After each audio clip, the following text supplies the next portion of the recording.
on book form to hand out to family members or, you know, for the family. Have any of you done something like that? And if so, how did you start? We have an expert. What's that? Maybe the Bluetooth mouse is interfering with the microphone. The what? Yes, yeah. Was that a problem, Katie? You can't have them like near the computer. Right, right. Makes sense to me. Do you mind answering that question? Does this look like a book you'd like to produce? Might be. But just for the sake of the recording, Ellen is asking if any of us have had any experience in publishing a family genealogy. And since Wayne just handed this to me tonight, I figured, you want to answer that question for us? Yeah. Well, let me give you a mic. Can I give you a mic? Sure.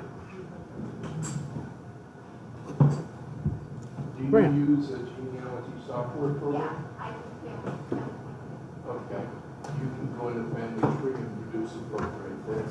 You can do an indented descendant narrative report, which will give you a genealogy. You can look at the number of generations, etc.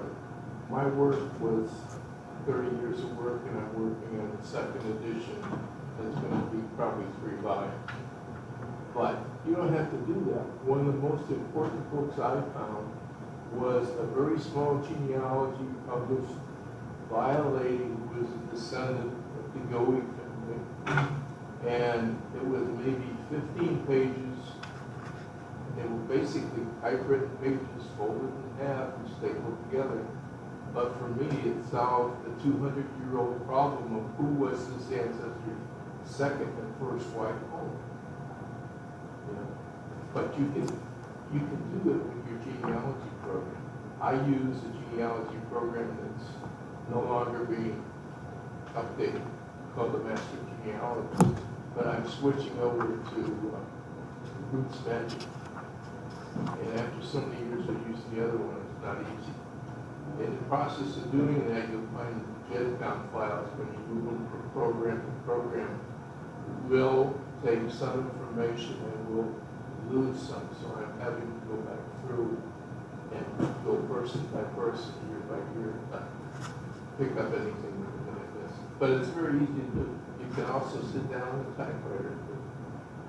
But don't be tied into that monstrosity that I produce. Yeah. You Well, know? I noticed like on Ancestry, when they give you your, you know, like, not a true, but like someone's report, and they give like historical events that happen.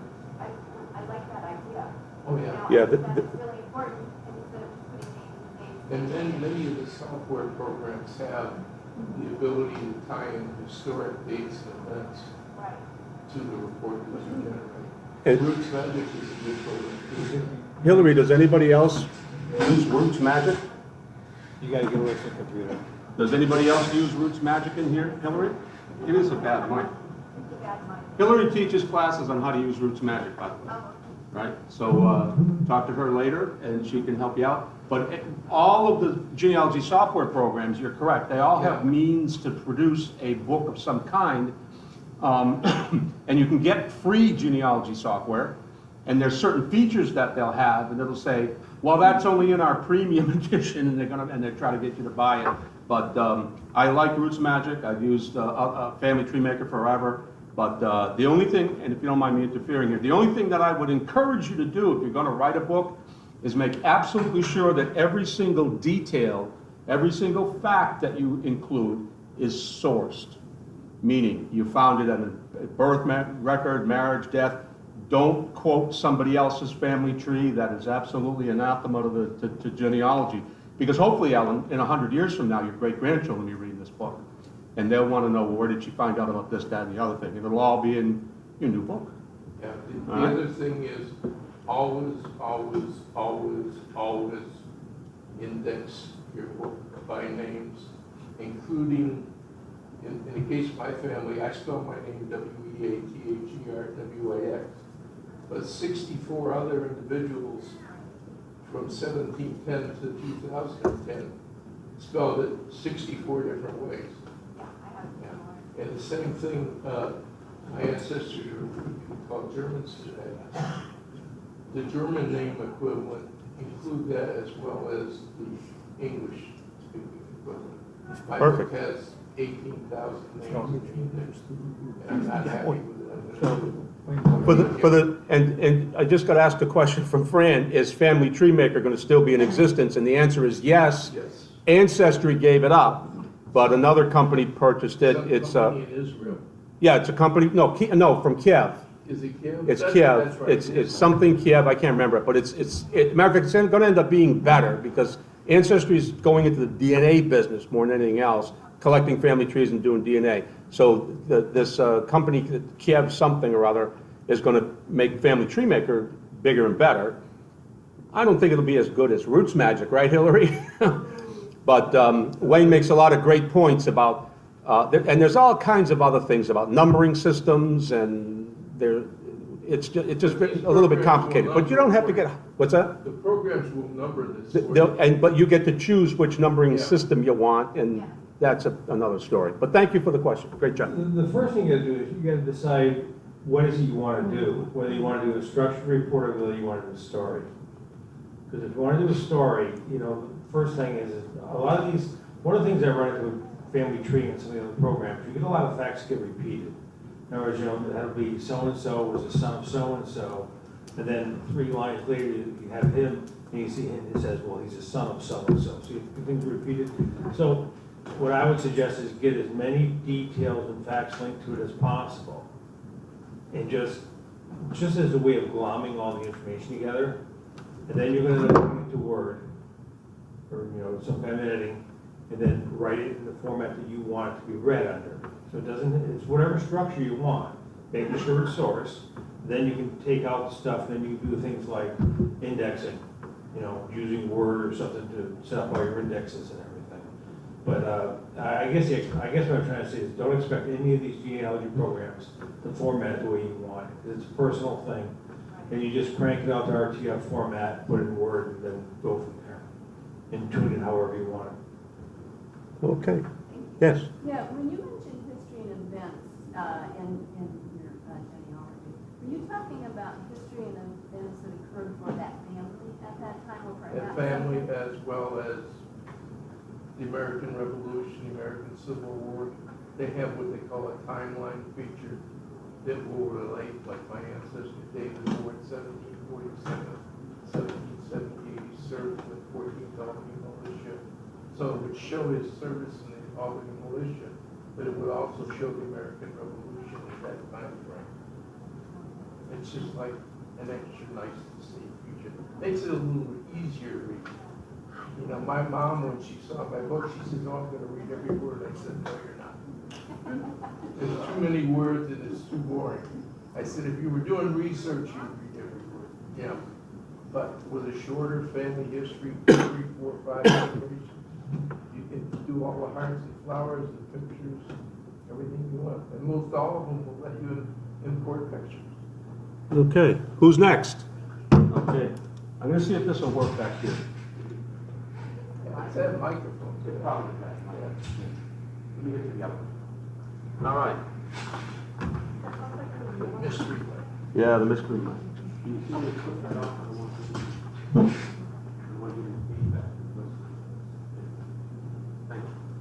Okay, my question is on ancestry. When you have someone who has fought in the, say, the Revolutionary War, you sometimes will find a headstone order with the U.S. War Department where they will get a headstone for the patriot. I have one of those, and it states at the bottom, from the Massachusetts soldiers and sailors in the Revolutionary War, page number, blah, blah, blah. Now, that was submitted in 1937. Has anyone ever tried to get the evidence from the War Department as to how they proved that that person was the one who was named in the soldiers and sailors? So you're asking if there's a source that you can cite that's, because the Mass Soldiers and Sailors is a very legitimate source and accepted, Yes. but, That person who died in 1808, right. is there, the person who filled in the form to get the headstone had to prove that that person was, and there was a couple that. No, I understand what you're saying. So the next step would be to going beyond that, would be to go to somewhere like Fold 3, who may have the record, or you could go to at the National Archives, at archives.gov, and you may, if there's not a record that you can look at directly, they'll have a form with an address and how much it'll cost you to mail out for the, Fran has done this, Virginia or somewhere? Where? Well, it's the National Archives in DC that has all the records prior to 1917, which would include the Civil War records, Revolutionary War records, and stuff like Or that. the person who requested the headstone, they had to say that he was that person, did they have to prove it? Sure. Well, Yeah. let me, I think I know what your problem is. Okay. Let's say his name's John Smith. Yes. Similar, not exactly. How do you know it's the right John Smith? Okay, so I think the only real good alternative, I mean, because these are supposedly out of the adjutant general's records and all that kind of stuff for mass soldiers and sailors, and I guess the only good answer is to start using ancillary data to confirm, yes, he's born the right time, he's the right location, family members, you know, you're gonna have to start building, you know, overwhelming circumstantial facts, I guess I'm trying to say, you know, to really prove it, you You have to know. establish his actual war records. Yeah, and you're gonna have to, you know, establish, yes, he really was here, the family's here, these other records, and it's all falling in place that There's way. someone with exactly the same name, living in the exact same town, 2 years difference in age. Yeah, it's very, and you may never even be able to prove it completely. Yeah, it's just that I thought since I had that headstone thing saying the guy who died in 1808, which is mine, Yeah. he got that form submitted and he had the headstone and they connected it to soldiers and sailors, the Revolution page, volume, etc. I kept thinking there must be something from the family of him that was submitted at that time to. Well, let me give you an example of name problems, and even the date, you said 2 years difference, that could be a transcription or error, you know, from 150 years ago. My own fourth great grandfather was a veteran of the War of 1812. After he died, his wife, my grandmother, took her almost 25 years to collect the pension because of the names. He was semi-illiterate, a very successful farmer, but he couldn't spell his own name. Robinson, Robertson, and Robeson. They had it all three ways in Washington. So she was sending, illiterate as she was, she would have somebody write these letters for her, back and forth and back and forth and back and forth. They finally relented and gave her the pension. And it was great because it was $7 a month. And she lived for another year and it was over. But Bruce is right. Sometimes it's just a stab in the dark that, yes, okay, we've got enough evidence that this is probably the right guy. But there really were two different Now, families with the same name. There is another possibility. Disprove the other guy. He died a year after the Revolutionary War. No, what I'm saying is if you can research the other person and prove that he was not a veteran, which by, you know what I'm saying? In other words, prove the other guy's not the guy. And that makes your guy the guy. Yeah, hopefully. Hopefully. Have you tried- But that's, Said before, but that's just, I mean, it's just, again, that's just another piece of circumstantial information, you know. We know he was there, we know this guy what, you know, and just kind of building the case around. It's kind of like going into a debate and you've got two people and you got two sides to the story. And sometimes you can't prove your own. So you disprove the other person. You know, a good debater will when you can't prove your own fact fully, you disprove the other, which gives credence to yours. Yeah, it's like a defense lawyer saying, my client couldn't have robbed the bank because he was in Chicago that day. The same kind of thing. Have you tried to find a pension for him? no pension. There is no pension for him. Have you gone to the Mass Archives I and looked at the record group for the Adjutant had General? them do some research for me and a couple of the different ones, people in research. They're very helpful. Because they should have the original source of those records you know, which identifies which company or unit he was in, that would help you further delineate I got exactly. it down to the count. Yeah, and if you could get to DC, you can look at the original paperwork. The actual paperwork will be in a vertical file in DC, whereas everywhere else you can only get digitized copies. And sometimes it's helpful to look at the original record. Does that help you, Hillary? Okay. What you need, I'll try those other copies. Yeah. There is a form on the National Archives that you can run off and fill out the information that you got and request to see if they can find his military records. Archives.gov. There's an archives.com, which is a paid site, but archives.gov is an NARA.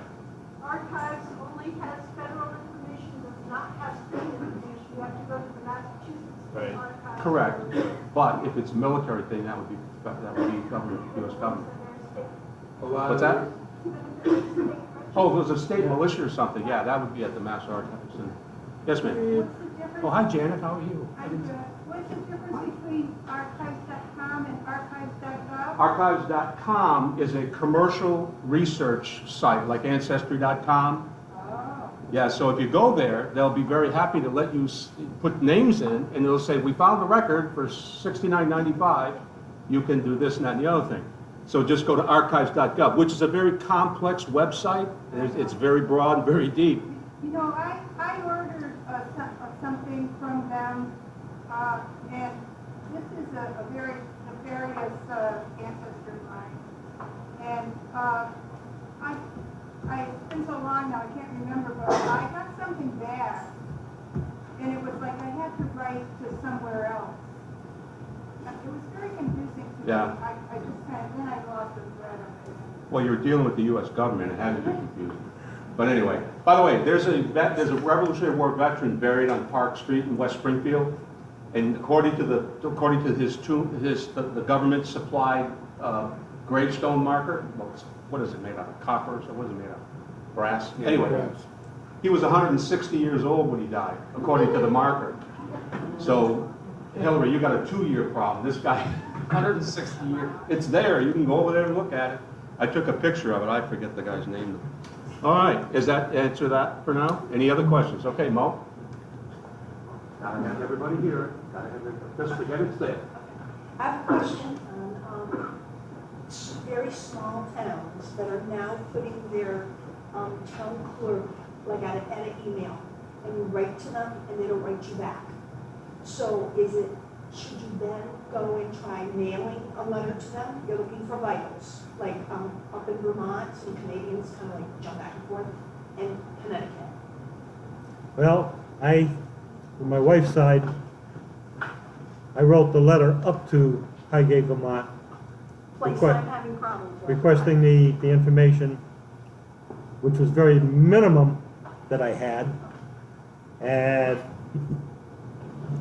completely forgot that I even wrote the letter. And about 1.5 years, almost 2 years later, I opened up the mailbox and I had about 4 or 5 of the envelopes, 11 by 11, 14 envelopes there. Opened them up and the town clerk had a note in there that she got so carried away looking for it, she couldn't stop, and she ran off copies of birth certificates, death certificates, marriages, and she had the whole kit of caboodle. You buy her lunch? Yeah. Well, or did you buy a lottery ticket that day?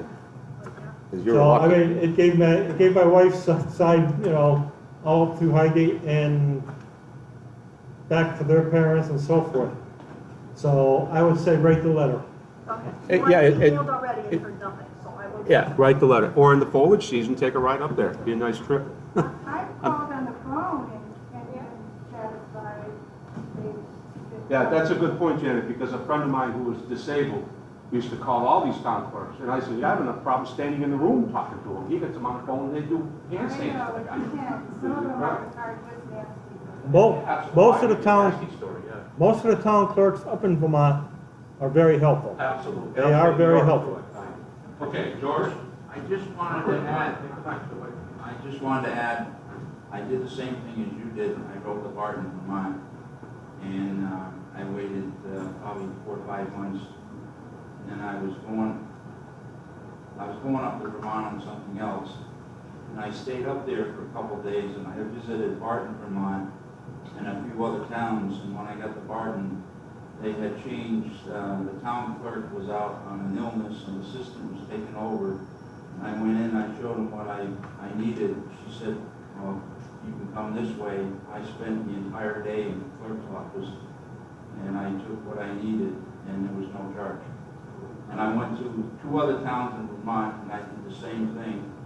And I don't know if it helped them. I said I'm a native Vermonter, but they gave me all the information for free. So, Great. You're lucky. Thank you, Jordan. My nasty story, I went into one of the, I forget what's called, Eastern Mass. Can I see that, I'd like to see, can I help you? I said, yeah, I'm looking for the town clerk. Well, the town clerk's on vacation, I'm the assistant, can I help you? Sure. What are you looking for? I said, vital records. From what time period? Oh, I said, well, about 1670 to 1790, roughly. You can't see those.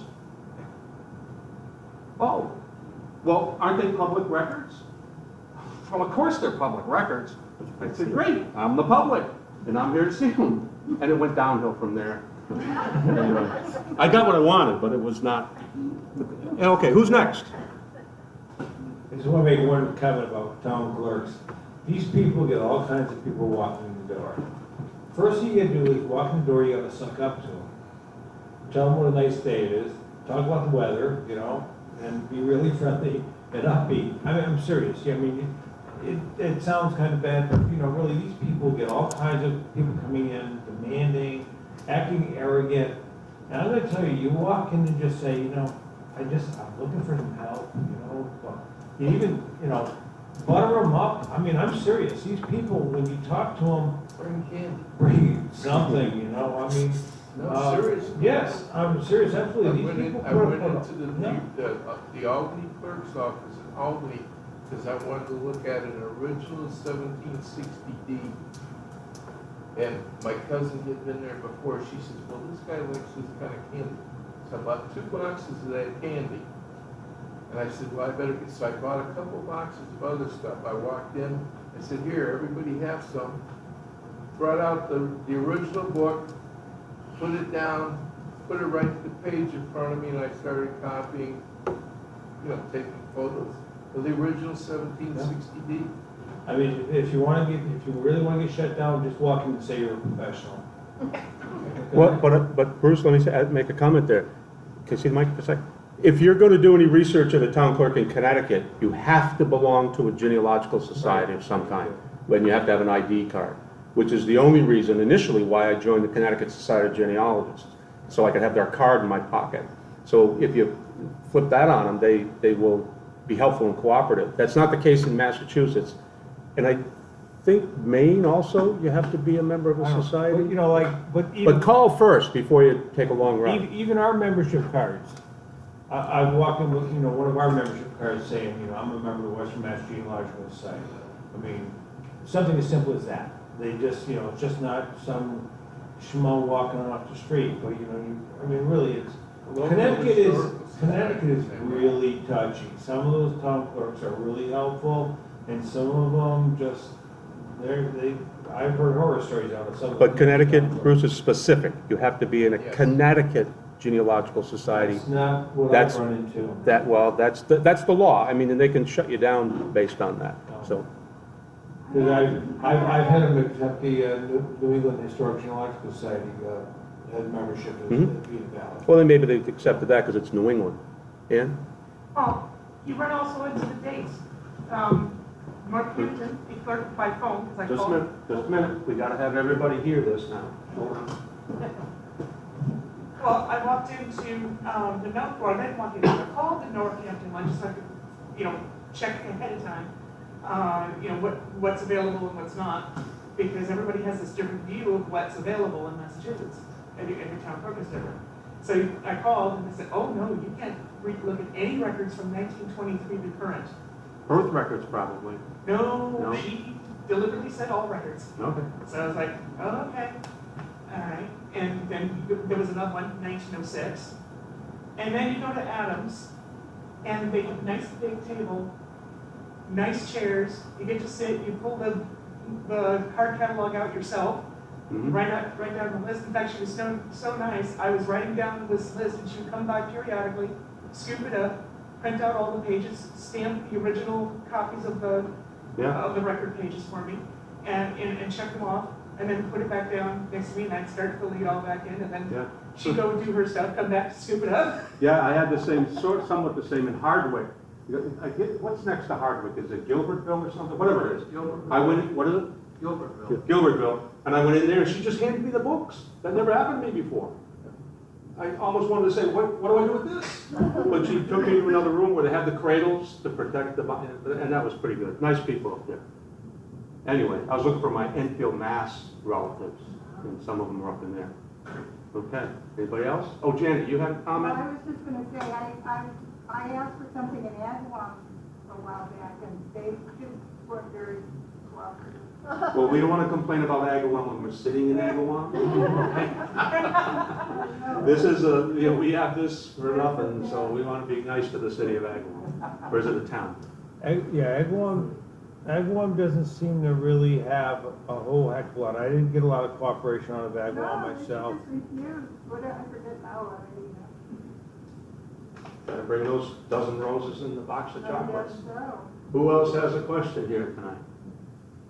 Because if Bruce and Fran and I start talking, we're gonna be here all night. You better you guys keep the subject on this side of the table, okay? I have a question about World War II draft registration cards. I've been looking for my husband's father and his brother. Last name is LeBlanc, which could be spelled L-E or L-A. I've been on Ancestry, and I forget where else I've looked. Probably full three when they had the free trials. I don't have a subscription. And I've tried various spellings, thinking that perhaps if I use Soundex or whatever, I could find them. And lo and behold, I read on Ancestry.com that not all draft registration records are available online. They've withheld some. Neither man served in the military, and I suspect that they both had 4S because of health reasons. So is there another way that I could access those records that The only draft records for World War II that are on Ancestry is what they call the Old Man draft, which is Hang on, Frank. Those born before 1900. Most of the ages you see on the draft card are 55, 60, and so forth. He is from Massachusetts. Yes. The only place I can tell you to go, and they will have it because they have my father's, and my father never served in World War II either, because he was 4F. The National Archives in Waltham has all the registration cards, and all you have to do is just ask for them, and they will send it to you, because that's what they did for me. And Berkshire Atheneum has the National Archives records as well. When they closed Conti, they're all at Berkshire Atheneum. When you searched online, did you include Massachusetts? Yes. Yeah, I do. No, it's crazy, it's just is, and I never knew this till recently. My father was born and raised in Massachusetts. He lived in Massachusetts his entire life. Guess where his draft registration record is? New Hampshire. He was out of town the day he had to sign up. So think about that. Was it possible these, Does everybody understand? I never knew that until just within the last year. My father's draft registration was in a small town up outside of Concord. And that's where his draft record is. I never actually had to look it up. He had all the information already. I had no need to look it up, but I just didn't realize that people did move around. So now in this case, he's out of state. In other cases, he very well could have been next county over, next town over. So you got to kind of think about that possibly. Well, if you're searching on Ancestry.com, right below the location, it always tells you county and adjacent county, state and adjacent state, and that helps. And I heard you mention Soundex and don't go, you got to use the sounds like and, close to and all that other stuff. But does everybody understand the old man's draft? And Fran's right, it's 1876 to 1899 or some crazy thing, whatever it is. But they weren't looking for these guys to pick up a gun and go out in the infantry. They were looking for people's occupations and what they did in life. Were they carpenters? Were they machinists? Were they scientists? I mean, they were looking for the raw talent that we had in this country at that time. But still, they call it the old man's draft. I mean, you're not going to find too many 18-year-old kids that are in that time period that were experts at anything other than trouble. So they were looking for the fellas that had some life experience that they might be able to draw on those people's experiences.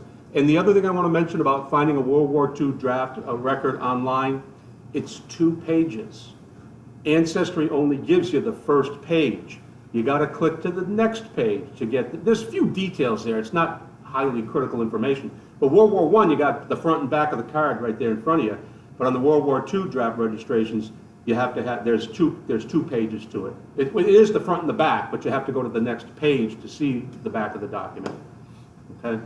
Just a little helpful hint. Yeah, because when I requested my father's, I also requested mine, because after I did my 4 years, I didn't need it anymore, so I got rid of it. But after I started doing the genealogy, I figured I might as well get mine too, so when I requested his, I requested mine, and they sent me mine also.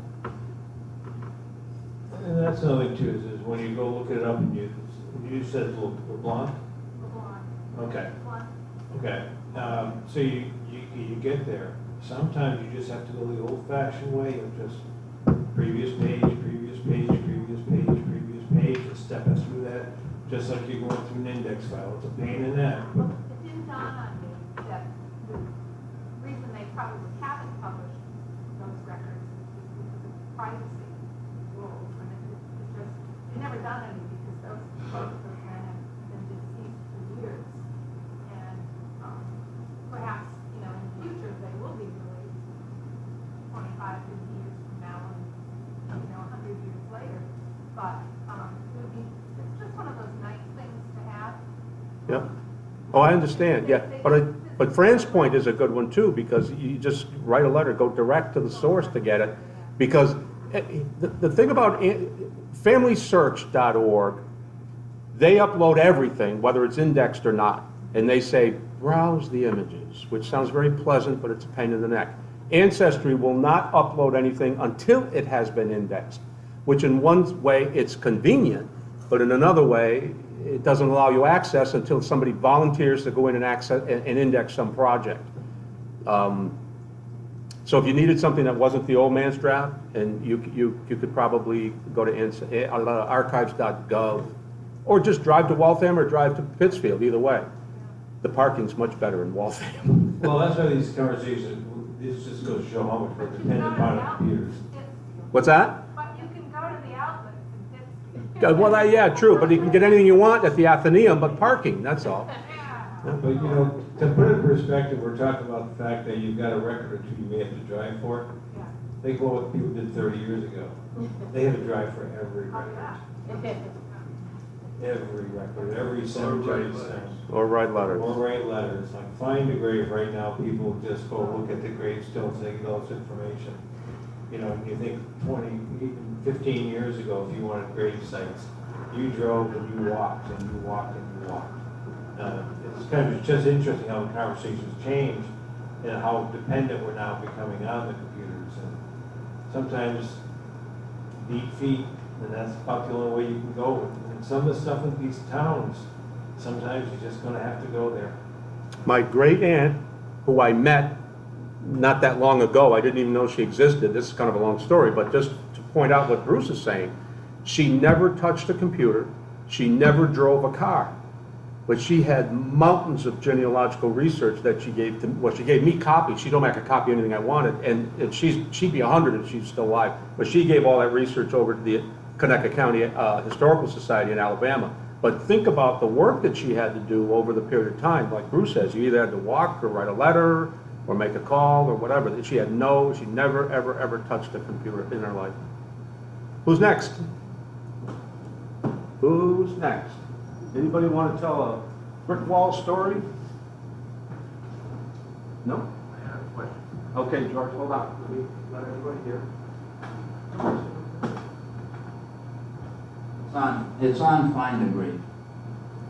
when I go to find a grave, looking for somebody, and I find what, you know, the name, but a lot of the information I find on, when I download a lot of these, or make copies of them, some have a lot of information. My question is that, is it a lot of legitimate information, or is it just some, you know, a person that's doing the filming, or, you know, as it to find a grave, have they done their research? The answer to that is what the attorneys will say to you, it depends.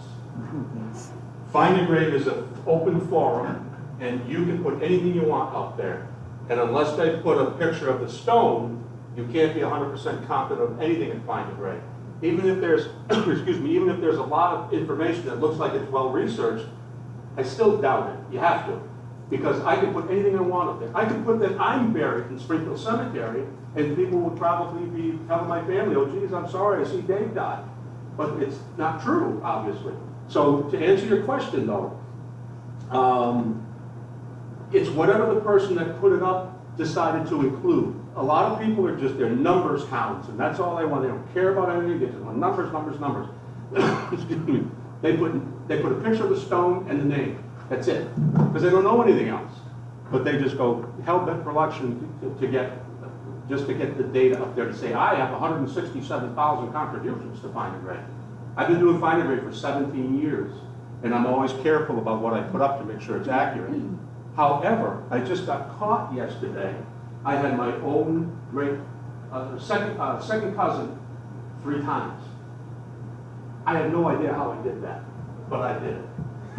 So I deleted 2 of them. Do you have a question, Dean? But does that answer your question, George? Yes. Okay. Trust and verify. Right, Fran? Yep. Trust and verify.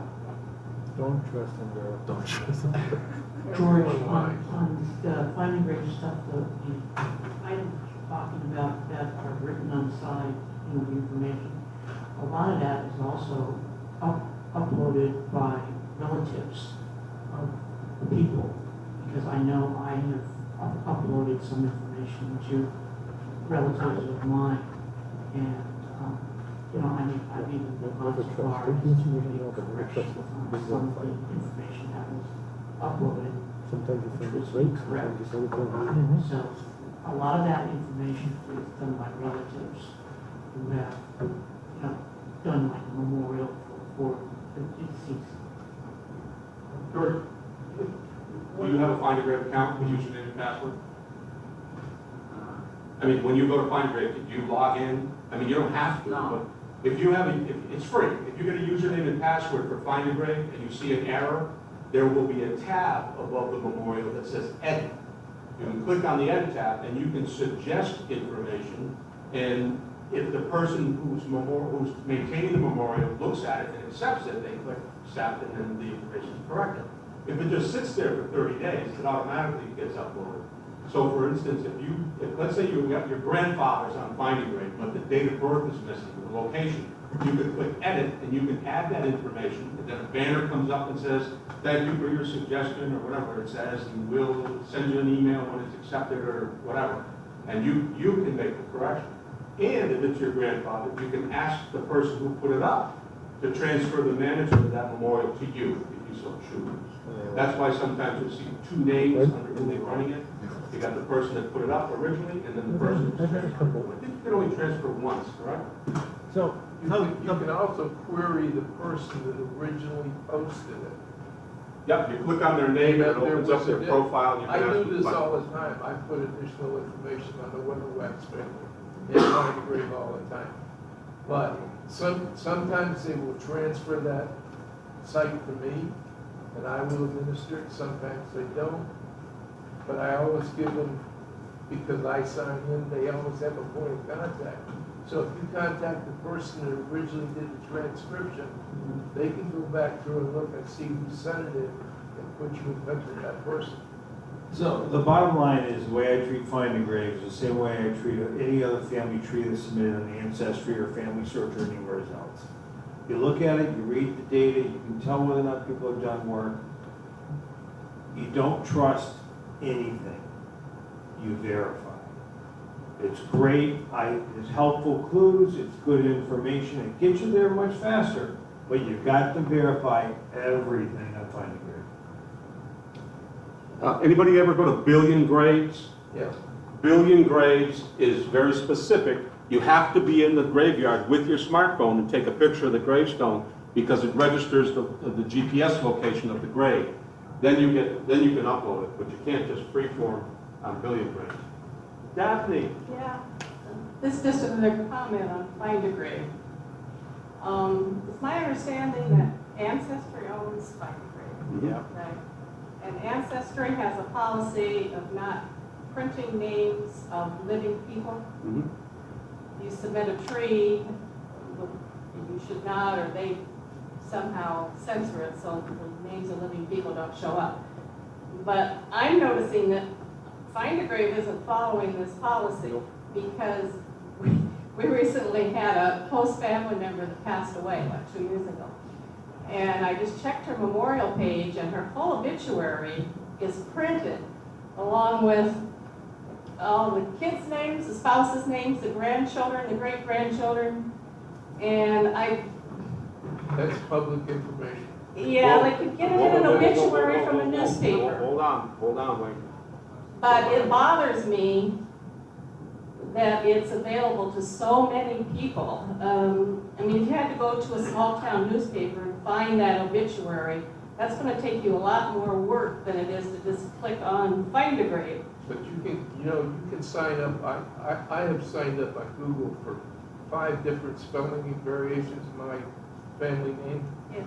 Anytime anything appears anywhere in print, I get an email. What she's talking about is very controversial. I mean, ask Bruce and I. We have a co-admin of Find a Grave Facebook page.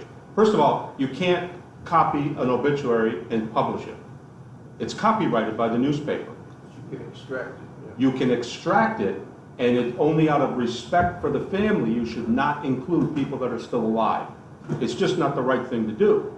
So you can certainly put the name of the deceased, and if it says he was predeceased by his wife named such and such, that can go in there. But the best thing to do is abstract the obituary and leave the living people out of it.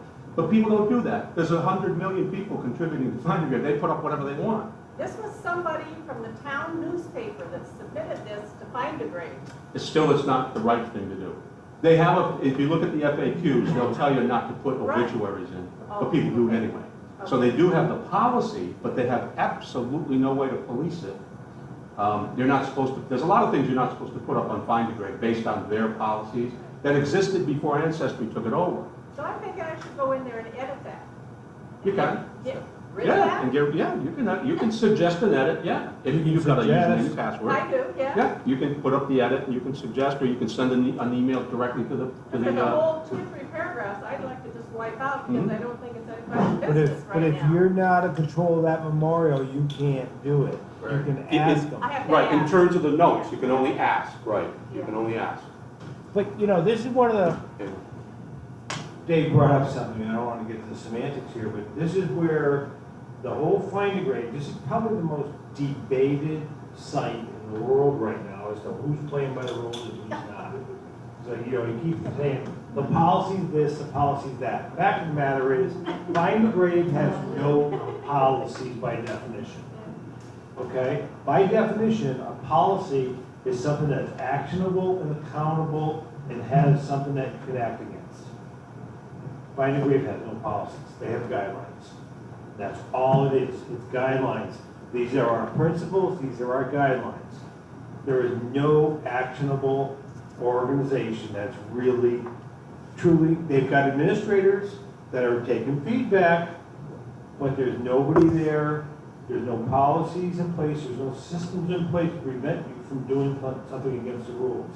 So it's all guidelines and procedures. And it's all principles. But again, it's good information. Just be careful and just verify it all. Because there are people that are posting obits every day of the week.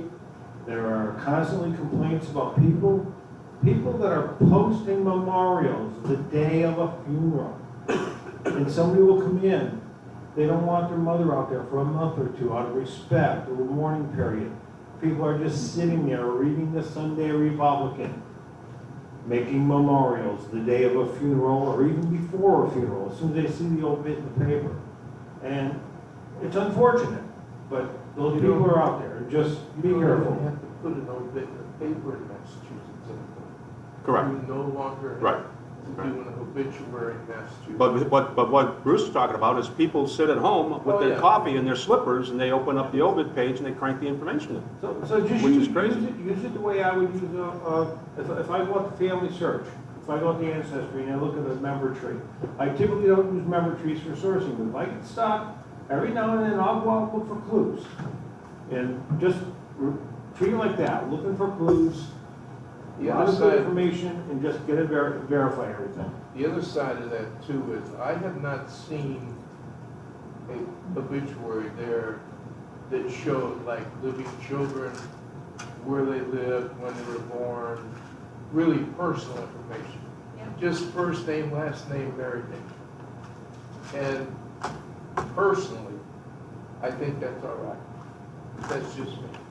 You may disagree with. Oh, you'll see it in the obituaries all the time. James and his wife Mary from Fort Lauderdale, Florida. It's right in the obituary. Yeah, But but it shouldn't be on finding it grade, is my doesn't tell you point. the married name of the wife. It doesn't tell you when James was born, who his children were. It'll have grandchildren, but then Yeah, tie them together. yeah. I mean, it's a compliment. Is this horse still kicking, or have we beat it to death? I have a question. Give I me- happen to Hold on, go- hold on. We all want to hear you. You have something important to say. Well, I went on 9th grade, and I saw my father and mother's stone. All they had was the name Blanchett. The information on the back is part of the stone, and I have that picture. I was thinking of putting it up there. What do you Sure, suggest? absolutely. You can, yeah. Absolutely, yes. Really? Yep. Yes. If you have the backside and it's not on there, Yes. certainly put it up there. Just remember that all stones aren't true. Well, I. But you'll find also that, I put that stone up, I know it's true. No, Yeah. no, a lot of certainly. times you'll All see the stones same. you see, Yeah, I know. that information may or may not be Be true, accurate. I have absolutely. found many where the date of death was Well, 5 years my off. concern talking about this, Yeah. if it were yours, would you do it? Yes. I would be careful if there's living people on the back, if it's got a date of birth and a date of death. Okay, so, but often you'll see 3 pictures of the same stone because somebody thought their picture was better. So they put it up there. And you look underneath the picture and see who did it. The Yeah. memorial might belong to this guy or this lady, but there's 3 different people that submitted 3 different pictures. Well, I think this guy went to Notre Dame and took pictures throughout. Mark Wayne? I don't remember. But see, That'd be my no, guess. see, that's the dilemma. People are going through the cemeteries, they're taking pictures, they're going down the roads, they're trying to do all due diligence. Yeah. They're going down and keep track of everything. It's very difficult to know, to walk in the back side, and all of a sudden you got 10 stones that don't have anything on the back, and then you got one that does have something on the back. Sometimes the back only has first names on it, so did I really get, so you do get the backside that are omitted quite often. If you have it, certainly put it out there. And this touches on another thing too, is like Dave just touched on. A lot of living people on those stones. A lot of living people on the backside of the stone. You know, my mother's stone. My father's name's on the stone. But when they put the stone up, you know, his name's on the stone already. It's got his birth year on it. You take a picture of the stone because you're doing a memorial for my mother, say, but you do have, you do border on the rules of living people when you start taking pictures. Okay. Anybody have, oh, I'm sorry. Go ahead. I'd just like to comment that personal information is so easily available on all of us. Yes. It's absolutely frightening. I'm very fond of Steve Morse's website. Mhm.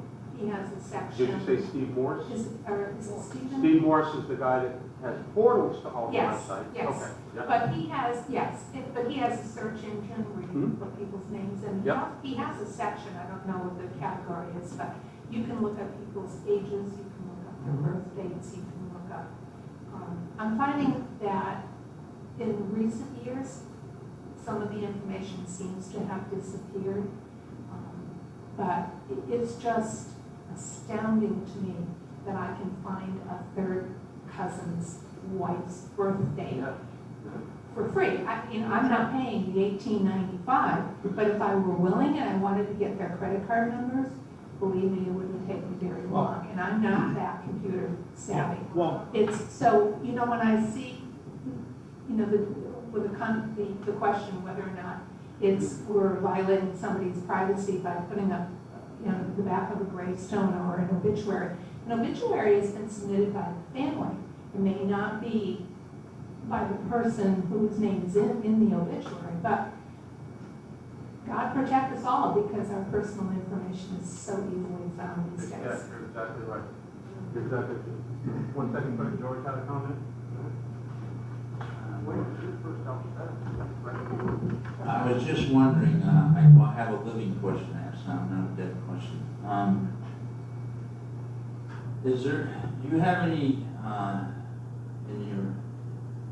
detective methods? I'm trying to track down, I believe, some of my mother's first cousins. She has several of them that are still living. I would say they're in their mid-70s to their 90s if they're still around.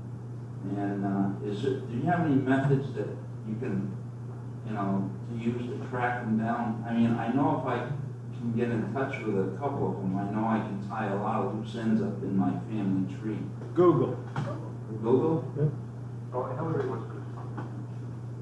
There's a website called Family Tree Now. You go there and it has everything from the past to the present, so all of the public information that's out there.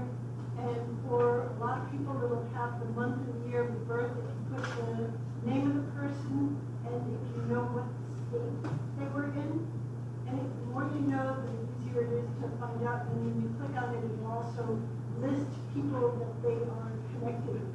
So if you know, it's great. Only if it's been uploaded, right? This is. Oh, they're pulling it out of public records? Yep. Okay. FamilyTreeNow.com? Yes. Good. Okay. But- Write it down. Using Google, I'll give you an example. It's kind of scary what's out there. My middle child has moved around a fair amount in the last 15 or 20 years, and I can go on through Google, through searches, and I can tell you every address that he lived in Burlington, Vermont, Seattle, Washington, Boulder, Colorado, Washington, D.C. I can tell you exactly where he lived. I can tell you his phone numbers, okay?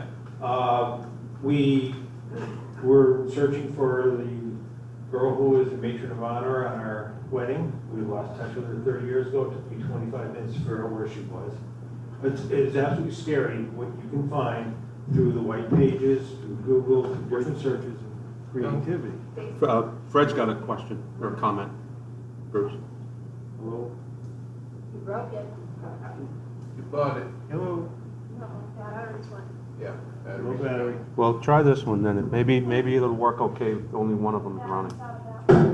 You know, all Is of this one okay now? All of this free info is. Are you done or can I give it a Fred? Okay.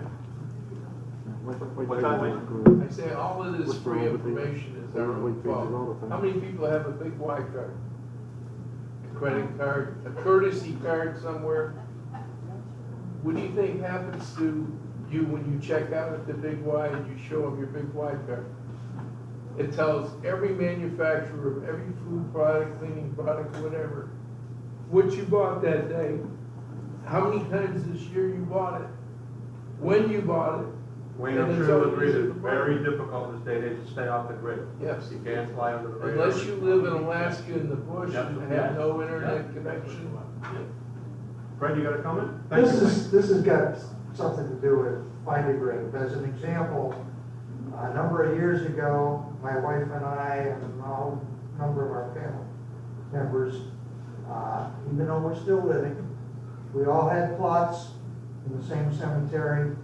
We all decided to put headstones in, so everything is right there. The reason we did it was because we felt our time is coming.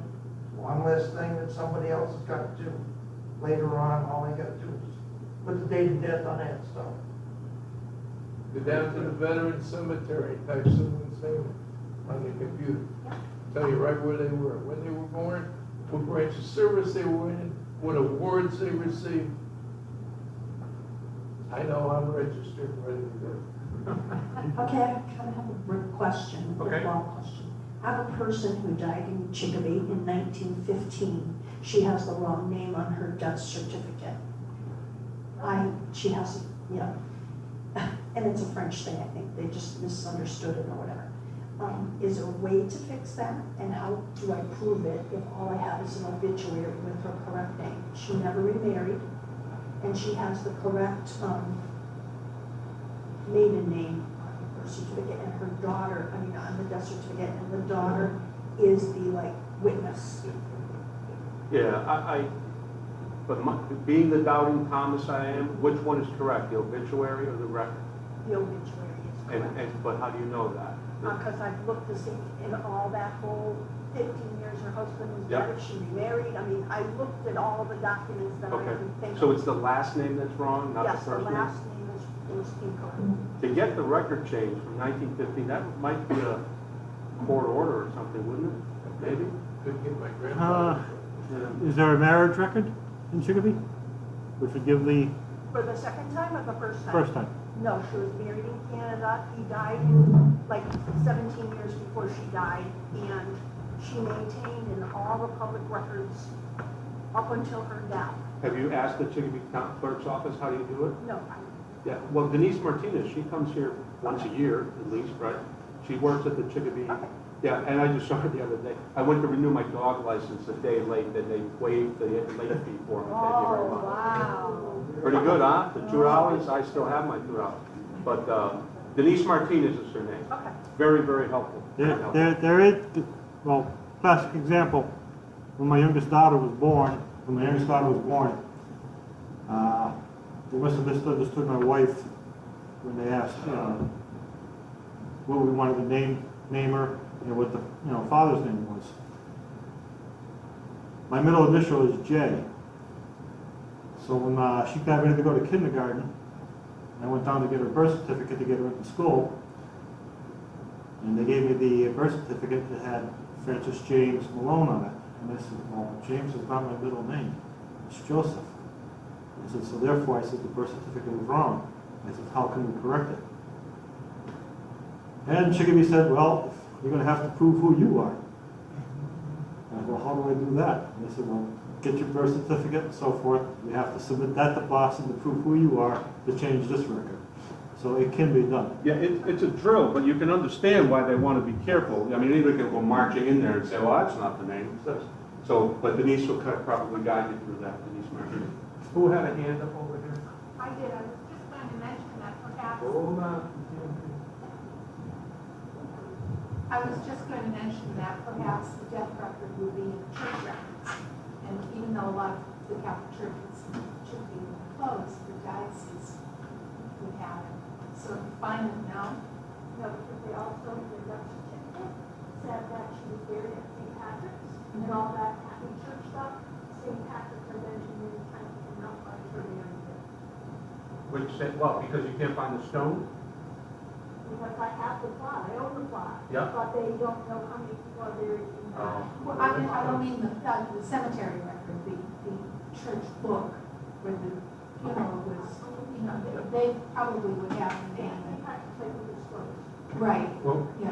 I do have a brochure on where do the records go, so to speak. It's about 6 or 8 years old now, so, but all of you know how to get to my useful documents page on my website. Bones.info, click on useful documents. When you get to that page, click on useful documents again. Go oldbones.info. Useful documents. Okay, if you get in. You get in, there's a tab at the top for useful documents. You click on the useful documents tab. And when you get to that page, there's a link for useful documents. When you click on that, it'll take you to a folder out in the cloud where you can, there's probably 50 or 75 different documents that you can take them. You can just have them if you want.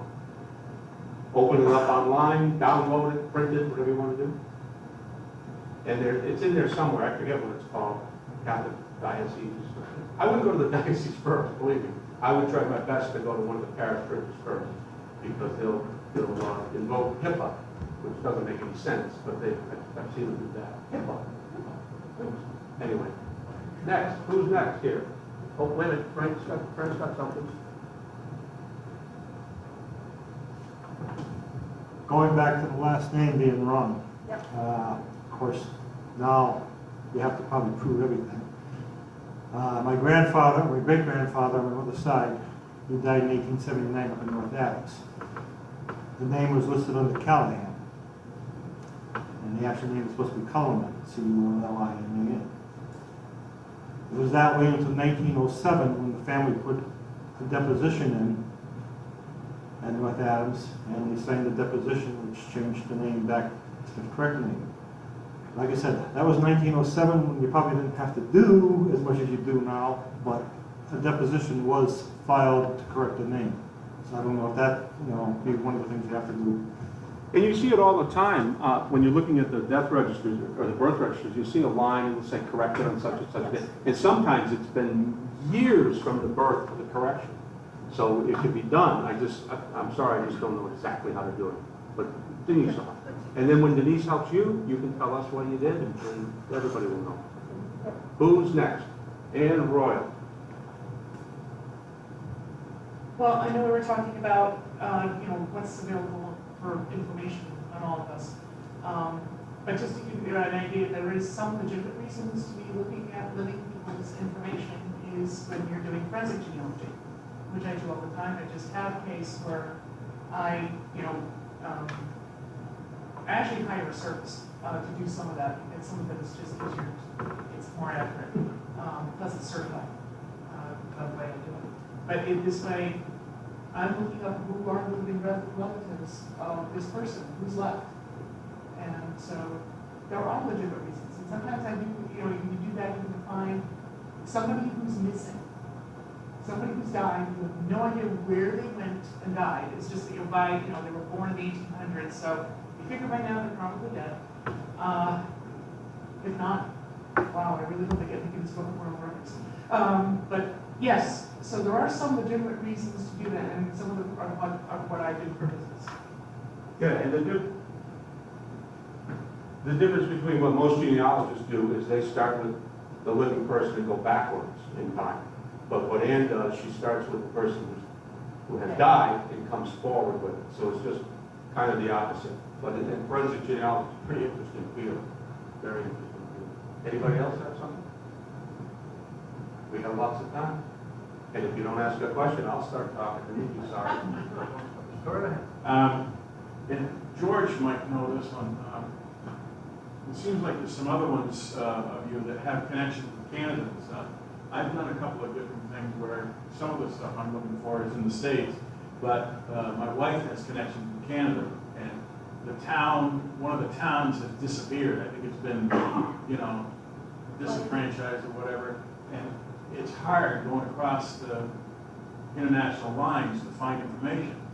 These people came into the States, and a lot of them were even afraid of authorities anyway because they came in illegally, so they didn't give a lot of information. And a lot of them worked in the woods and didn't have papers anyway most of the time. I mean, they didn't vote or do anything. So is there any tricks or anything that anybody can help me with as far as going back to something like that? Anybody? I've got a brief suggestion. What year? What year? From 1700s, up to probably 1650s to 1800s maybe. The first thing that I would do is look at border crossings. Well, I've tried to do some of it, Go to the Canadian site, look at Catholic Church records, Yeah. religious records. Yeah. I've gone to the Vermont towns near the border. Yeah. Highgate, I've gone to a lot of those and gone So, I don't even know where it's buried. Yeah. It was, like I said, the town supposedly where it came from doesn't even exist anymore. Yeah. Well, there might be a church in that town. Yeah. For the towns that disappeared, a lot of times what's happened is that they've had the great urban agglomeration. All these individual little towns are now part of Greater Montreal, what we call Greater Montreal. Right. You know, in our terminology, Greater Springfield, and towns and things that are included in that, in our place, in our space, are still towns and, you know, small cities. But up there, they're not. Everything just got put in a big fat cake and baked. So the old record books are based on the old town names. So if you know what the old town name is, you can go to the Springfield Archives. It has a lot of them. There are many different libraries around here that carry a lot of the old French Canadian books. The Canadian town. That would have the same name as the Canadian town that you're looking for, which is going to help you immensely. Because that way you can follow that history of that town and know, okay, whose record collected where. You know, and there's also the great, there's so many things to say. I don't want to take too much time. There's a big index, and somebody else is probably going to mention something, drawn. Looks like Druid when you look at it for spelling, and you're going to be able to find that, you know, much easier to try to find the person in the town. So if you can't find it in the specific town that you were looking at, look at the bigger index, the big one, and a lot of times it'll tell you what town, you know, it will tell you what town is there. Then you can go back and look, and sometimes it's just a transcription error, it's missed. Or if you just look at a different book or a different version of it, then you'll find, all of a sudden you'll find the information that you're looking for. And then you can follow that history of where that town became part of. I have a huge amount of French Canadian, so I do this all the time. Would the records then go to like whatever town you subsequently are coming up with that? Would Yeah. the records be transferred? A lot of the little villages, some of them do keep a copy of their records, but there's a big giant diocese, because everything's church records up there for this time period that you're talking about. Okay, and so go for the bigger diocese. I know. I'm not trying to grab it from you. Thank you, Ann. The other thing that you have to worry about is deed names. Are you French Canadian yourself? No, I'm not. Okay, what deed names are a nightmare. That's a whole subject matter. Yeah. But Mo is an expert on the Springfield Archives. Right. So Ann touched on something that's not just Canadian problem here, is when you're researching anybody, and you don't have to go any further than where we stand right now, you have to know what was this ground. This ground is Agawam. This ground was West Springfield, and it was Springfield at one time, so you have to know what changed. Okay, before 18, wait a minute, I think it's 1812, everything west of the river was Hampshire County. There was no Franklin, there was no Berkshire, it was all Hampshire County. It was between 1812 and 1814, Franklin, Berkshire, and Hamden were formed, okay? Town of Huntington, Massachusetts. I did research on a family up there, Revolutionary War soldier. And Abner Smith from Huntington, or Chester, or Norwich, or Murrayfield, depending upon what town at what point in time, lived in at least 3 different towns, and I think maybe 4, and he never moved.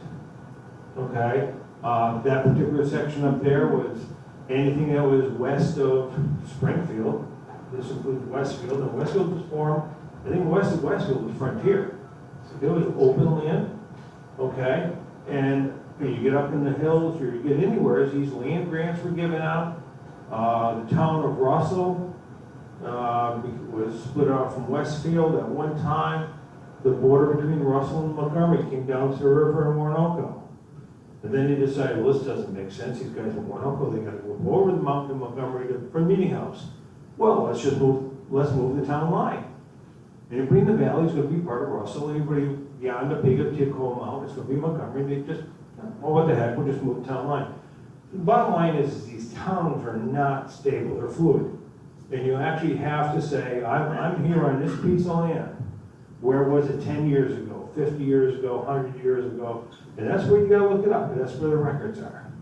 In different towns, different places like that. And so it's not just Canada. I think when you get out Ohio and you get further out west where they actually went out and actually planned things, things stayed a little more stable.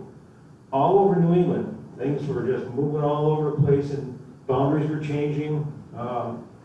Connecticut and Massachusetts fought over Southwick, Congamon Ponds for years, and that town line between Suffield and Southwick changed around, depending upon whether the surveyor was drunk that day. Yeah, exactly. So anyways, you actually have to become a historian, and you have to know where was I, what town was it at a given point in time, what county was it in, because the counties changed, did the county even exist? So yeah, just kind of, Canada especially, but down here too. It depends on the population, just Tennessee, for all those southern states. If you had 150,000 acres where nobody lived, it didn't matter what the county was called. It could have been part of this gigantic, Sullivan County, Tennessee is an example. But as they became populated, then they started breaking them down into different counties. And then Eugene, okay, but I want to mention this about 1812. Up until that point, all the records were kept in Northampton because that was the county seat. It was Northamptonshire. That was the shire town for Hampshire County. When Springfield began to grow and they decided to break it up, the probate records stayed in Northampton. The land records came to Springfield. So it's not consistent, but you have to know that because if you go to look for probate records for somebody that was died in 1750, 60, 70, 80, you may not find it in Springfield, you may have to go up to Northampton again because it was Hampshire County. So probate is in Northampton, land records are in Springfield. And yeah, Springfield spawned 24 towns and villages, by the way, from 1636 on. 24, 25, I guess. So who knows? Doesn't matter. And then, To kind of sum it up, my sister has a friend who lived in a town that no longer exists, who went to college in a town that no longer exists. So she had a difficulty with her trying to find her records. So, because God only knows where those passed out to. exactly. If you're talking about Dana, Prescott, Enfield, and Greenwich, Massachusetts, those records are all intact. And all the graveyards, all the graves were moved, most to the Father Memorial Park and where some of the families took their dead relatives to other places. But you had something, Jen? Well, I just wanted to say, getting back to the Canadian, it's important with the names, I think, because I have one that was Stone, and I'm looking all over for Stone. And through the pension records, I found where the wife and he had married, and so I went to the little town in Vermont. And the woman, I have her name, but she married someone named Duquette. It was the same date, and also it was the same person. And come to find out that he changed his name. There was Duquette with a D name of DeRoche, which that is a rock or stone in French, and so he changed his name to Stone.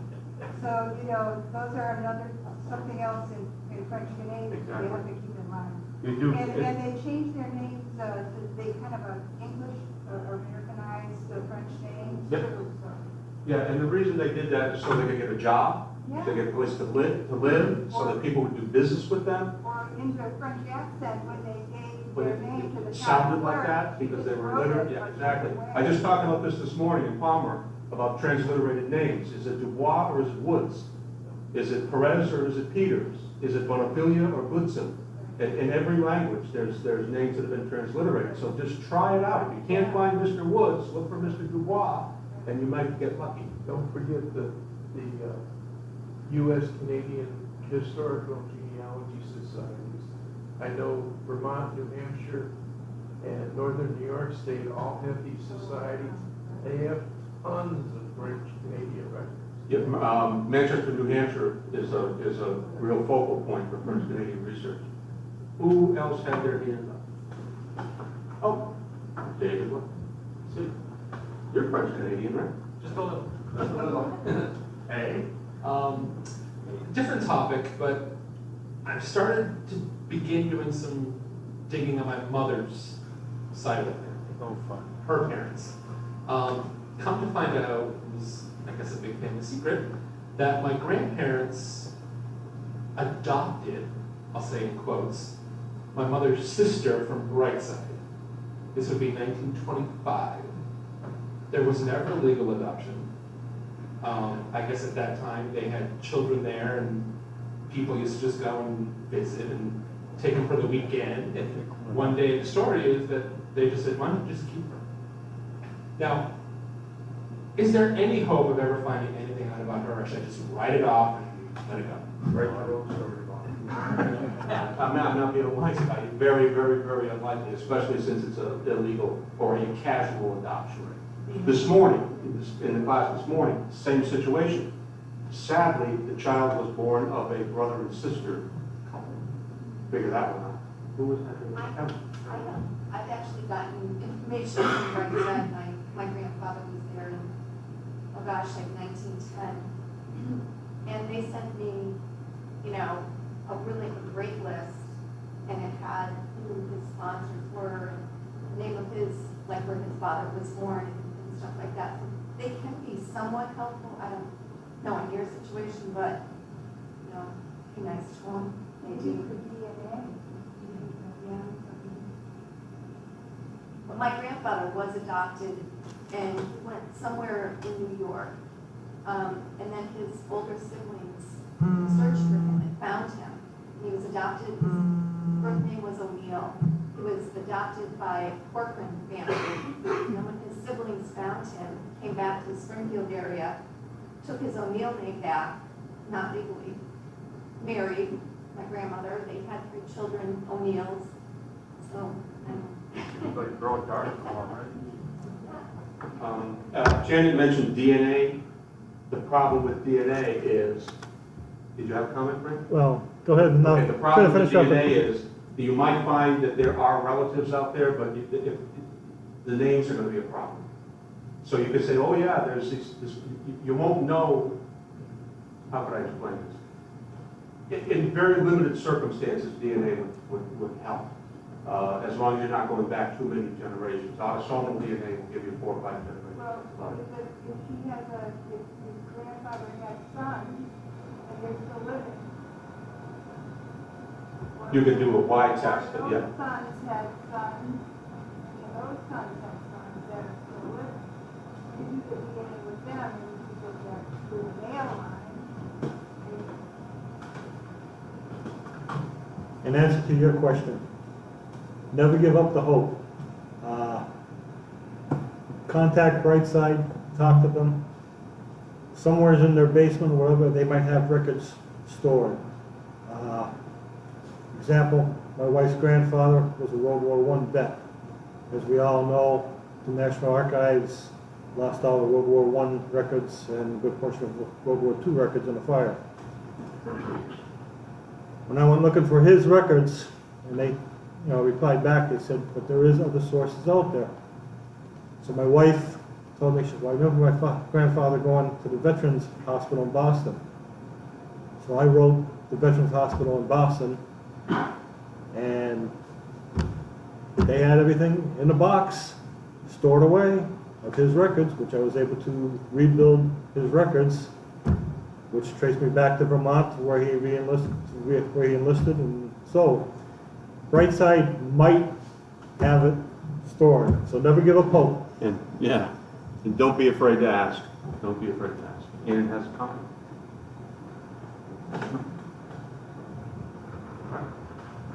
I just wanted to bring, some people who are doing French Canadian, I do have at my house, it's not in some library somewhere, actually, the 2 derivative dictionaries, Tanguay and Jeté.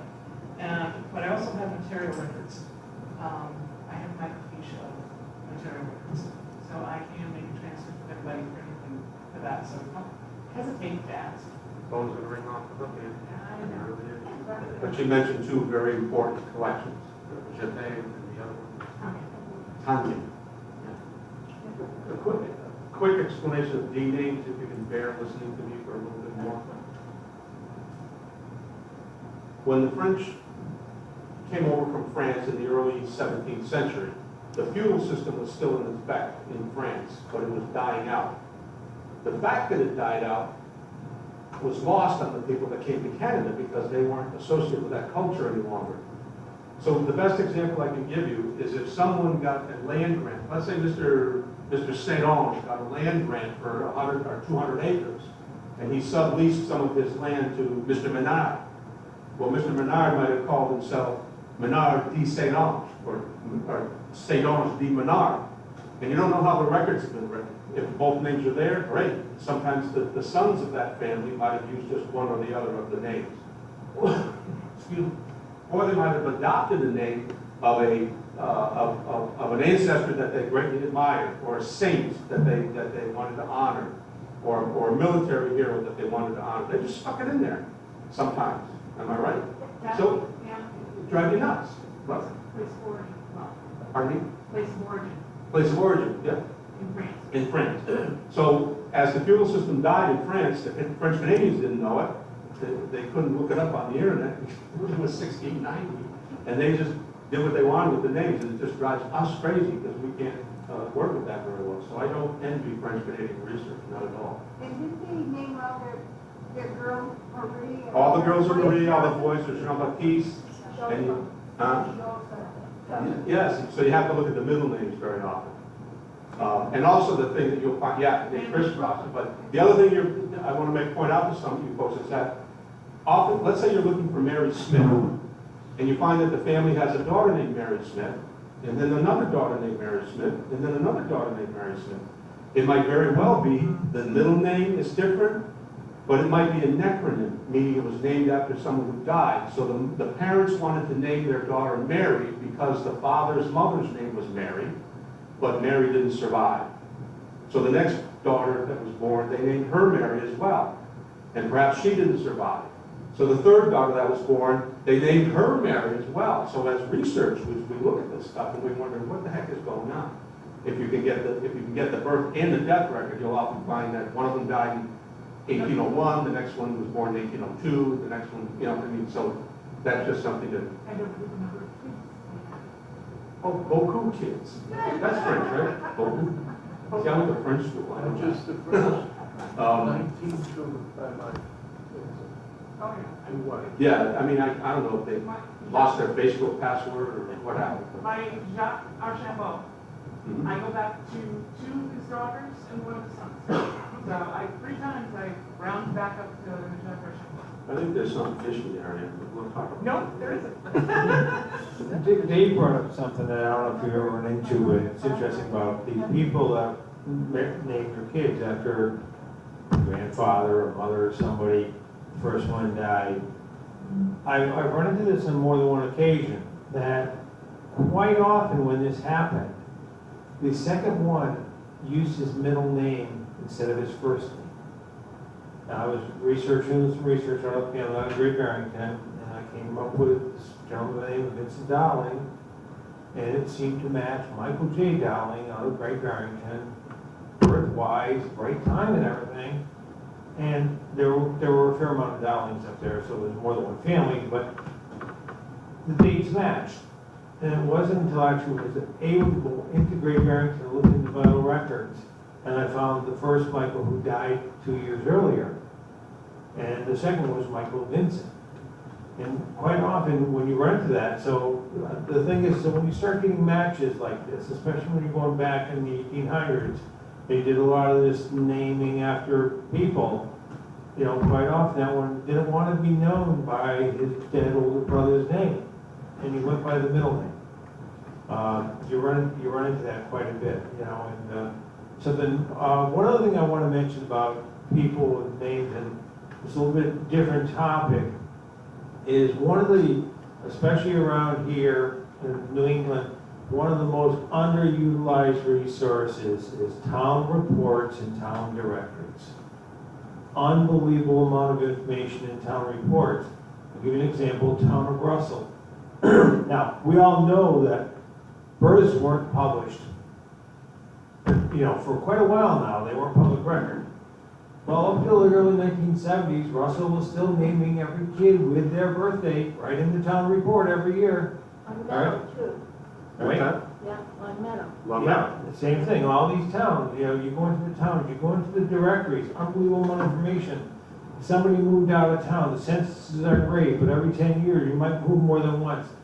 Quite often, city directories, oh, John Smith, well, he removed to Poughkeepsie. So now you know where he went. I don't know. I don't know. But anyways, one thing I run into is there's an unbelievable amount of information in town reports and town and city directories. You just gotta get a little artsy and start, and a lot of it's gonna be textual based searches and everything, because not all the stuff's indexed. The books are out there, but it's not all indexed. But unbelievable amount of information. And the towns did, especially, you know, everybody, if you're in New England or you're in the 13 colonies, the rest of the country's in awe because we've got records and they don't. But if you're up in the 13 original colonies, unbelievable amount of information is written down in these town reports and everything. And it goes way back. Yeah, unless you end up with a burn, then you Yeah. might. But Bruce is absolutely correct. We are golden here, especially in Massachusetts. I consider the first census ever taken in this country, in this continent, was in 1620 with the Mayflower Compact. All of the passengers were listed on the Mayflower Compact. There's your census. Half of them died that year, and the ship's crew wasn't listed on the compact, but there you have it. How do we know who the Mayflower passengers were? They all signed the compact. So there's a census. A couple of things about names. Bruce is absolutely correct. Those reports are excruciatingly boring. But if you can scan through them and find the names that you're looking for, that's gold that he's talking about. The other thing is this, in days of old, Michael Jr. may not have been the son of Michael Sr. You got Michael Jones that lives over there, and you got another Jones family over here. They also named their son Michael. But this guy's 45 years old, this guy's only 18. So in order for the people in the town to distinguish one from the other, this guy's called Michael Sr., and this guy's called Michael Jr. Maybe not even related in even the farthest stretch of the imagination. So that's something to be careful for. You can't assume that you're laughing. It drives you nuts, some of this stuff. But these are all little fine points that you pick up, you know, when you do lots and lots and lots and lots of research.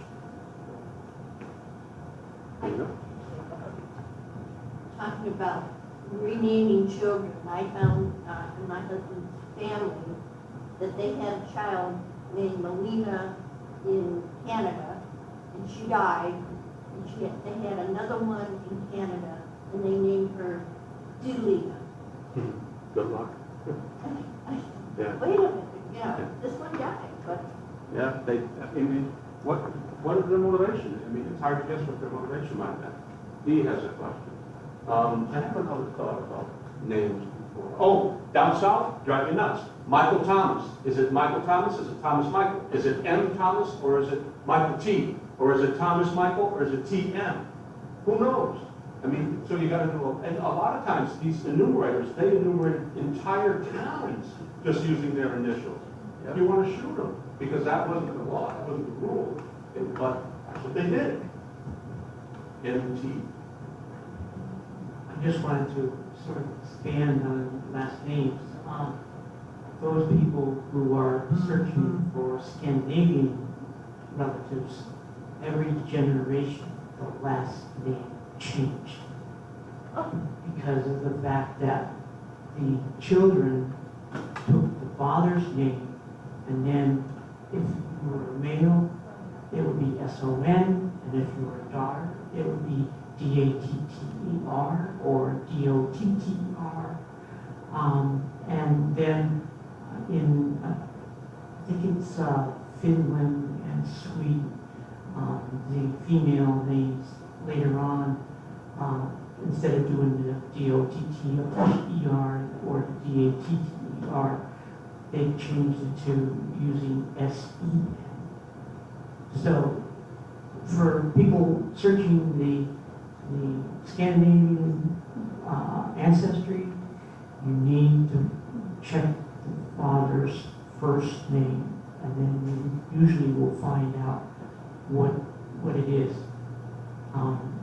I've been able to go back to the 1500s on my mother's side of the family. And that was only because I had a lot of great aunts and aunts who were meticulous, and a lot of oral history that was written down. So you need to be aware of that fact. Cultural naming conventions can be very handy to learn and understand. The Irish had a particular pattern for a while. The first son was named after the father, second son was named after the mother's father, and it's much more complicated than that. But if you can figure out the cultural patterns, it helps you with the research. We lived in Iceland for a couple of years. They're one up on that because the daughters have to do the mother's first name with daughter, so she could be Fred's daughter or Mary's daughter, and the son is always the father's. A family can have all different last names, and that's why their phone book is all with the first names. Yeah, but Iceland's the first country to use DNA to link everybody in the country together so they can define who they are. Yeah. It was global in Iceland, everybody did. Yeah, everyone. The other thing with Iceland is that at one time Iceland was actually owned by Denmark. And even going back on Scandinavian countries, Finland, Sweden, one time or another, you had one or two of those countries all in one country at certain back in history. So you need to know what time frame you're looking at and to be able to verify information that you're checking out. Right, that's the problem with Poland too, right? Who has done research on Polish ancestry? Is it Galicia? Is it, I mean, it could be what, Austria, Galicia, Russia, Germany. Yeah, and because there was no Poland between 1795 and 1918. Is that the right date, Wayne?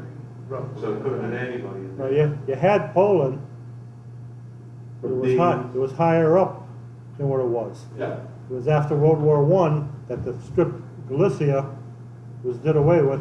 Austria's border was dropped down. Ukraine took the eastern half of Galicia. Ukraine took the western part of, and then Poland took the other half. So anybody that was born in Galicia up to the First World War, you'll see them on the manifest when they come in that they come. On the census records, if you were not born in the United States, you had to declare, 1910 to up till now. If you were not born in the United States, you had to declare what language was your native language. Right. So if it was Galicia and Austria and all those other crazy places, if the language was Polish, you pretty much knew that they lived in Poland. Because Polish is not like Russian. I mean, it's kind of similar a little bit, but if you speak Russian, you don't necessarily speak Polish and vice versa. Or at least that's what I've been told by some Polish folks. So the census could be a good trick for you there. And back to Bruce's comment, one other thought I had.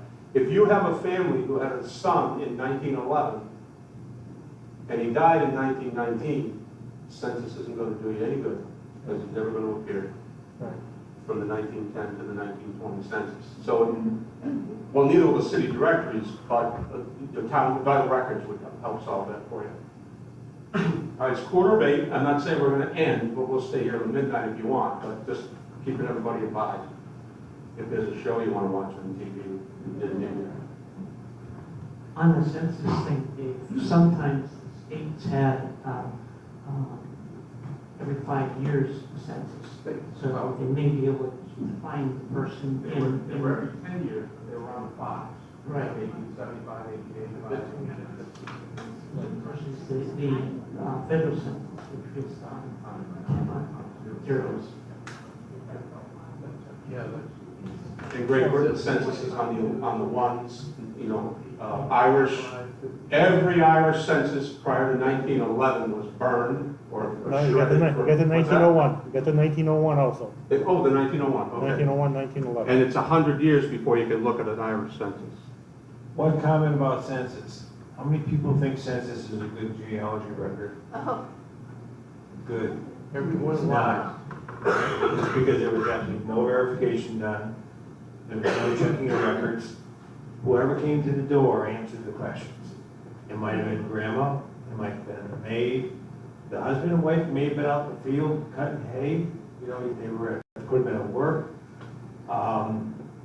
Again, it's good information, but it's kind of like the genealogical proof. You've got to have multiple sources for virtually any record. Reasonably exhaustive search is the term. Right. But he's right, and the other thing I was going to tell you about that is, what was my thought? I forgot my thought. What was my thought? Next door neighbor could answer the questions for you. Sure. And it's right, it's just simply not verified. But don't rely just on any one single record. That's very dangerous. It's just the first And two sometimes censuses. they could lie, you know? Yeah, of Sometimes course they lie. could. Well, I'll tell you a perfect example. A guy ran off on his wife in 1900. When she reported him, she said she was a widow. Yeah. He's still alive, but he's living in North. I know that. They said they were still living at home when they weren't. Right. And men were notorious for stating their age being older than they were, and women are notorious for stating their age younger. And that's the same problem So with you- military records, right? And you get that, military records especially, Yeah. people lie, oh, sure, I'm 16 years old, I'm 18 years old. You know, you had 14-year-old kids that served in the Civil War because they said they were 16. There was a lot of that going on, and you do have to look. When you look at the census, don't get discouraged if you have a discrepancy of a couple of years. One person, one census, and all of a sudden, 10 years later, he's only 8 years older. You know, it happened. It happened all the And time. the Irish had no idea when they were born. They didn't care when they were born. The famine people, the famine immigrants, they just wanted to get something to eat. They didn't care about what their birthday was. So they just took a guess at it from year to year to year. So that's exactly correct. You had a comment about census records, Wayne? Was it the first 2 or 3 censuses where the enumerators were actually federal marshals? Mm-hmm. Yep. After that, it was anything. In fact, it's 2 of my ancestors did some of the 1800 censuses of their own family. And enumerators were paid by the name. So they were encouraged to get every single name they could possibly get. So they didn't knock on the door just once. If there was nobody home, they came back and they came back and they came back. And then they looked for a neighbor, they looked for anybody that could answer the questions. Good example of census errors. I have an ancestor who was born David Weatherwax. Later in life, he appears as J.D. Weatherwax or Josiah D. Weatherwax. His real name was David. In this 1870 census, he appears in Idaho as a minor with a family born in Ireland with the last name of Weatherwax, which was originally Beerbox. In the 1870 census, he also appears in Montana, 2 weeks apart from the 1870s. So, Yeah, I have. yeah. And the thing is, they had to report that they were in that household, because that was the law.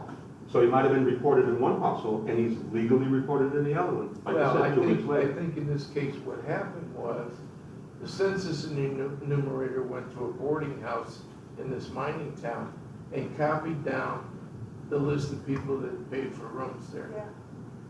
Because everyone's family, including a couple of Chinese immigrants, were from Ireland. A name like Weatherwax is not from Ireland. You know, When it comes to records like this, one of the things that I really love is If I can get a family Bible that I know was truly recorded when things happen. For one thing, if you look at a family Bible and the handwriting's all in the same hand, the same ink, that's a copy. You get a family Bible that's written in about 4 different colors of ink and 3 different kinds of handwriting, and it's much more likely that it was written down as things happen. One of the things that often gets overlooked in vital records is if you look at your vital record sheets very carefully, there's one column that's quite often not looked at. You look at the date of birth, the date of death, or something like that. Look at the column for the date of the record. Okay, my own grandfather, the date of the record for his birth is 50 years after his birth. Okay, my grandfather was born in 1896, was never written down. okay? And they didn't bother, they didn't care, they knew when he was born. Social Security comes in, it's now in the late 1940s, early 1950s, sometimes, I don't know exactly when. He needs a birth certificate, he doesn't have one, it was never recorded. He went down to the local town hall, and his mother-in-law, families knew each other forever, I mean, my grandparents were second cousins, they knew each other forever. Okay, his mother-in-law sometime in the 1950s, vouched for the fact that, yes, in fact, he died on this exact date in 1896. So the vital records, the columns to look at, and you can start picking out every now and then you'll see one. This record was written down 10 years, 15 years after the event actually happened. And especially in towns where families moved. There's one family I was researching that moved from Connecticut up to Lee, I believe it was, and they registered all the kids that had been born. You know, 3 of them had been born in Connecticut. They registered with the vital records in Lee. They wrote down that they were there, but the oldest one, that record was written down 8 years after he was actually born. Now, fortunately, we were able to go back to Connecticut and find the original one also. But, you know, you've got the discrepancy there. So you got to kind of pay attention to, not only do you have a vital record that says when the event happened, is when was it recorded. A lot of people don't look at that column. That's really important to look at. Excellent point. Fred, how many men were executed by the British government after the 1916 fiasco? I know in Dublin there was close to 200 to 300, I think, that were lost their lives. Right in Dublin. All right, because I just heard about this, I read about this, that there were 15 men from a particular town, and they were all executed by the British government, but there's only 3 death records. And the reason is that they probably had some kind of an estate that needed to be settled, so the family procured a death record for them. But talking about later records being recorded later, it wasn't until the 1970s that the rest of the men got their death records recorded. And I don't know if that's out of Dublin or not, but you're right, a lot of guys were executed, but and it's a sad story, but that goes to what Bruce was talking about. And also, as far as birth records in Ireland, they passed a law in 1909, I think, a pension law in 1909, and you had to be 75. So all of a sudden, all these men were running around like crazy trying to get their birth records that they never had before, so that they could prove that they were 75 and collect their pensions. So anything prior to that, they could have been any age whatsoever, but they would do some due diligence to get their birth records correct as a result of the pension law. We got about 4 minutes left, and I think this has been pretty productive. I think, Dave, Yeah. next month when we have our potluck supper, don't we have open mic scheduled for after that? Yes, we do. Yep. So effectively, this didn't turn into a panel discussion, turned into an open mic session as much as anything. So think about things, and we'll continue the conversation next month. Also, we do this once a year. I don't know that we should do this more often than once a year. And I like the fact that we're doing stuff in the summertime as well, and that we're going to the Springfield Archives in August again. That's a great trip for everybody usually. But what I want to start doing the next time we have a speaker in here is I'd like to start putting out evaluations, and so that we can evaluate the speakers, because there's some of the speakers that we've had that I go, but other people love them. So it's a subjective judgment when you put down an evaluation of a speaker. I get evaluated at all these different venues when I do presentations or classes, and if they don't do it themselves, I do it. I have my own evaluation sheet. It's very helpful for the speaker. I just got a wonderful letter from the Central Massachusetts Genealogical Society giving me all these accolades, and I was quite flattered. And I posted it on Facebook. Some of you might have seen it. Then I got an email from one of the other members. She said, "Oh, that's Alice. She sends those letters out every month." Took the wind right out of my sails. Thank you. Thank you very much. But the point is that they do recognize, and that's not a bad thing to do. I mean, to recognize a speaker, good or bad. But for us internally, if we didn't like the speaker or the subject matter, if there was a problem, we need to know about it. We need to get that information from you, because some folks don't like to complain about stuff. But if we can get some feedback from the membership on those kinds of things, I'd like to start doing that. Anything else from anybody last minute? Hillary, do you need the mic?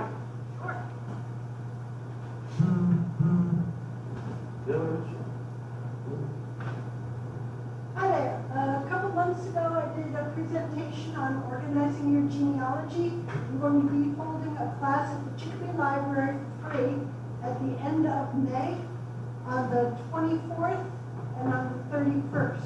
So it's an expanded one with the first day being papers, notebooks, files, everything, objects, and then the second one being everything digital and focusing in more depth. So anyone who still feels like they would like a little bit more help with organizing, contact the Chicopee Library. It'll be held from 1:30 to 3 on those 2 days. And which branch of the Chicopee Library? The one on Front Street, I think that's their main branch. That's the main branch, yeah. Yep. The 24th of May and the 31st, they're Tuesdays. And if you call in, use extension 3 for reference, and that takes you right down to the downstairs. And right now it's about half full, so if you're interested, give them a call, get on their list. Okay, thank you. Anybody else have anything genealogical going on? Yes, Wayne. Okay, if you're doing New York research, and some of you are, and you're having problems, up until 1880, there are no vital records in the state of New York. We call New Vital York the records. black hole of genealogy Yes, research. no births, deaths, marriages, etc. You have to use church records. I have in my personal library at home in excess of 70 different church records from primarily Albany, Dutchess, Ulster, Clinton, and Rensselaer County, New York. So if you're looking for something in those areas, drop me an email. If I can find it in the church record, I'll let you know. I think we can kill that one. Yeah. So that one was But there your is fault. a company in New York that has transcribed all the early Reformed Church and Lutheran Church records. It's called Kinship, KINSHIP.com. The guy that does all the original transcriptions from the original German and the original Dutch records, his name is Arthur Kelly. If you go to his website, he has a little search box and you type in your surname and it will tell you in which of the publications, he's got a couple hundred of them, you will find your family name. That's the website? Yeah, kinship.com. Good information, kinship.com. I'll add that to my list of websites tonight when I go home. There's one other site that's a little bit corny, it's a little bit goofy, started off as a postcard site. It's fultonhistory.com. It's a little crazy. When you first go to Fulton History, there's a little fish that swims in it. Yeah. Fulton, Yeah. history.com. The fish swims back and forth, and if you don't click the enter button soon enough, he comes over and sticks his tongue out at you. So that's just to give you the character of the website. It's very difficult to do a search. The results are kind of choppy, but if you got nowhere else to go, you can give that one a shot. And he might return newspaper articles, and he claims to have, I don't know, 1 million or 20, I forget how many millions of records he claims to have. There's also a Northern New York genealogy blog. Who uses Facebook in here? Everybody? If you don't use it, because it's a tremendous resource. It's not just teenagers telling them that they had a cheeseburger for lunch. We have a family page on Facebook, and Yep. I administer a couple of surname websites for answers. You know, don't get crazy with it. You don't have to get carried away and start talking about crazy things. But if you're looking for your own family name, get a username and password at Facebook, and just in the search box, put your family name. You'll be amazed at the stuff. Anybody want to guess how many Facebook pages in the United States that are genealogically oriented? 7,500, and it grows every day. For Canadian Facebook pages, there's 3,500, and it grows every day. That's a lot of resource. It's like Wayne mentioned blogs, and years ago we used to have things that you could pose a question. Sometimes they got answered right away. Had questions answered in as long as 9 years. 9 years later, I get. But the Facebook stuff, you usually get responses pretty quickly, and there's conversation about different things. City of Springfield wanted to move my grandfather's statue back over to Stern Square. I went and talked about it on all my Chapin Facebook pages. They're all up in arms. And I happened to be doing business with Pat Sullivan at the City of Springfield, and I said, Pat, what is it? And I went through it all, and I said, there's millions of Chapin descendants, and I can tell you there's thousands that don't want you to move the statue. So he took enough flack about it, and he told me last Saturday they're not moving it. Thank you very much. Yeah, leave it right where it is. What's that? Yeah, he's your ancestor. Al and I are cousins. Yeah. Any other Chapin descendants? Anyway. Yeah, so that's right, Bruce. Bruce is a cousin. Yeah. Well, all right. What do you think, Fran? Anything else? No, Bruce? it went good. That's it. All right. I hope you learned something tonight.